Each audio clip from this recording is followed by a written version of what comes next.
नमस्कार मित्रांनो, गोष्ट पैशांची मध्ये तुमचं पुन्हा एकदा स्वागत आहे. फायनान्शियल प्लॅनिंगच्या या सिरीज मध्ये मागील भागात आपण बजेट आणि गोल्स हे समजून घेतले. या भागात आपण फायनान्शियल प्लॅनिंगच्या आणखी एका महत्वाच्या स्टेप बद्दल समजून घेणार आहोत, जिला आपण आपत्कालीन निधी किंवा इमर्जन्सी फंड असं म्हणतो. आपल्यापैकी किमान 80% लोकांना माहीतच नसतं की असा काही फंड बाजूला ठेवायचा असतो. पण इमॅजिन करा, सगळं काही व्यवस्थित चाललंय, पण अचानक एक दिवस घरातला फ्रीज बंद पडला, गाडीचा अपघात झाला किंवा देव ना करो घरात कोणीतरी आजारी पडलं आणि तुम्हाला अचानक 1 लाख रुपयांची गरज लागली. तर अशा वेळी तुम्ही काय कराल? मित्राकडून पैसे घ्याल, घरातल्या सोन्यावर कर्ज काढाल की क्रेडिट कार्डचा वापर कराल? जर तुम्हाला अशा तणावपूर्ण सिच्युएशन अवॉइड करायचे असतील तर आजचा व्हिडिओ पूर्ण पहा. चला तर मग सुरू करूया. सोप्या भाषेत सांगायचं तर इमर्जन्सी फंड म्हणजे असा फंड की जो आपण फक्त अनपेक्षित संकटांसाठी बाजूला काढून ठेवतो. जसं गाडीला टायर फक्त 4 असतात, पण तरीही कार प्रोव्हायडर एक स्टेपनी देतात. ही स्टेपनी आपण फक्त अनपेक्षित संकट म्हणजे जसं टायर फुटला किंवा गाडी पंक्चर झाली तेव्हाच यूज करतो. त्याचप्रमाणे इमर्जन्सी फंड हा काही तुमच्या गुंतवणुकीचा भाग नाही. यावर रिटर्न मिळवणं हे तुमचं उद्देश नाही. हे फक्त अडचणीच्या काळातलं तुमचं सुरक्षा कवच आहे. आता तुम्ही म्हणाल, श्रीकांत दादा, माझा पगार चांगला आहे, माझ्याकडे इन्शुरन्स आहे, मग मला इमर्जन्सी फंडची गरज काय?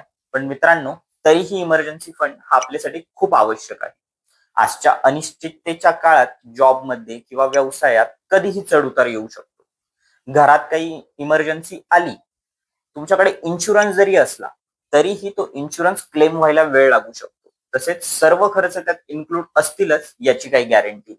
त्यामुळे अशा वेगवेगळ्या इमर्जन्सी सिच्युएशन मध्ये हा फंड खूप कामी येतो. आणि तुमच्याकडे हा इमर्जन्सी फंड नसेल तर तुम्हाला तुम्ही केलेली गुंतवणूक किंवा इन्व्हेस्टमेंट ही ब्रेक करायला लागेल. त्यामुळे तुमचं वेळेवर नुकसान होऊ शकतं आणि तुम्हाला ज्या स्ट्रेस मधून जावे लागेल तो तर वेगळाच. त्यामुळे इमर्जन्सी फंड आपल्याकडे असणं ही काळाची गरज आहे. आपण इमर्जन्सी फंडचं महत्व समजून घेतलं, पण आपल्याकडे नेमका किती इमर्जन्सी फंड असायला हवा हे आपण पुढच्या उदाहरणातून समजून घेऊ. इमॅजिन करा, राम आणि श्याम हे दोघ जण मित्र आहेत. दोघांचाही महिन्याचा खर्च हा इक्वल म्हणजे 30,000 रुपये इतका आहे. राम हा नोकरी करतो, त्यामुळे त्याला महिन्याच्या शेवटी एक फिक्स पगार मिळतो. म्हणून रामचा इमर्जन्सी फंड हा त्याचा महिन्याचा खर्च गुणिले 6 म्हणजेच 1,80,000 रुपये इतका त्याचा इमर्जन्सी फंड असला पाहिजे. आता श्यामचा एक महिन्याचा खर्च 30,000 रुपये आहे, पण श्याम हा व्यवसाय करतो, त्यामुळे त्याचा महिन्याचा कॅश फ्लो फिक्स नसतो. कधी त्याला जास्त पैसे मिळतात, कधी त्याला कमी पैसे मिळतात. म्हणून श्यामचा इमर्जन्सी फंड हा त्याच्या महिन्याचा खर्च गुणिले 9 म्हणजे 2,70,000 रुपये इतका त्याचा इमर्जन्सी फंड असायला हवा. आपल्याकडे जर इमर्जन्सी फंड असेल तर आपण आलेली सिच्युएशन ही अधिक चांगल्या रीतीने किंवा शांतपणे हाताळू शकतो. तुमचा पगार किती आहे यापेक्षा अडचणीच्या काळात तुमच्याकडे किती शिल्लक आहे यावरून तुमची खरी श्रीमंती कळते. इमर्जन्सी फंड हा अशा ठिकाणी ठेवायला हवा जिथून तो लवकरात लवकर आपल्यासाठी उपलब्ध होऊ शकतो. तर यासाठी काही 2-3 ऑप्शन्स आहेत.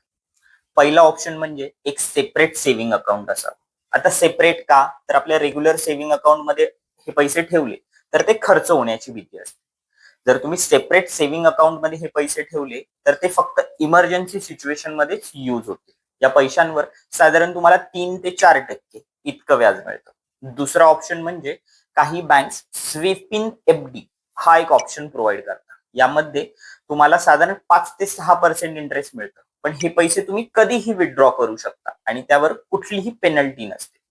तिसरा ऑप्शन म्हणजे तुम्ही लिक्विड म्युच्युअल फंड मध्ये हे पैसे ठेवू शकता. यावर साधारण तुम्हाला 6 ते 7% इतकं व्याज मिळतं, पण हे पैसे तुम्ही कधीही विथड्रॉ करू शकता.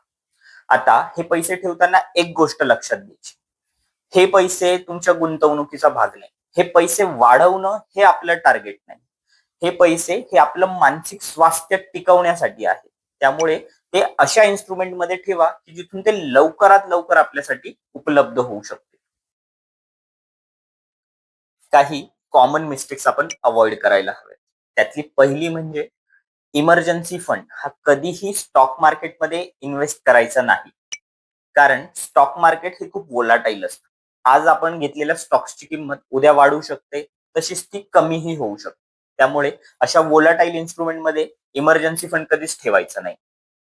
दुसरी गोष्ट म्हणजे इमर्जन्सी फंड हा फक्त इमर्जन्सी सिच्युएशनसाठी वापरायचा. कुठल्याही ऑनलाईन सेल किंवा शॉपिंग मध्ये हे पैसे खर्च करायचे नाहीत. तिसरी गोष्ट म्हणजे शक्यतोवर घरात कॅशमध्ये हे पैसे ठेवणं अवॉइड करायचं. घरात जर हे पैसे ठेवले तर ते खर्च होण्याचा धोका असतो. त्याचप्रमाणे आपल्या पैशांची किंमत हे दिवसेंदिवस कमी होत असते. त्यामुळे शक्यतोवर कॅशमध्ये ठेवणं अवॉइड करा. आज आपण इमर्जन्सी फंडचा अर्थ आणि महत्व समजून घेतलं. त्याचबरोबर हा फंड किती असावा, कुठे ठेवावा आणि कुठल्या चुका टाळाव्या हे देखील आपण बघितलं. तर मित्रांनो, आजच तुमचा खर्च समजून घ्या आणि इमर्जन्सी फंड बनवायला सुरुवात करा. कदाचित सुरुवातीला तुम्हाला रक्कम मोठी वाटेल, पण दर महिन्याला थोडी थोडी बचत करून आपण हे लक्ष सहज गाठवू शकतो. आज तुम्हाला एक छोटीशी विनंती, हा व्हिडिओ तुमच्या किमान 5 अशा मित्रांना पाठवा की ज्यांनी आत्ताच जॉब किंवा व्यवसाय सुरू केलाय. कदाचित लवकर सुरू करण्याने त्यांना जास्त फायदा होऊ शकतो. आजचा व्हिडिओ तुम्हाला आवडला असेल तर व्हिडिओला लाईक करा, आपल्या सगळ्या मराठी मित्रांसोबत शेअर करा, चॅनलला सबस्क्राईब करा. पुढच्या व्हिडिओमध्ये आपण इन्शुरन्स बद्दल बोलणार आहोत. तोपर्यंत आपण सगळे सोबत शिकूया आणि सोबत पुढे जाऊया. धन्यवाद.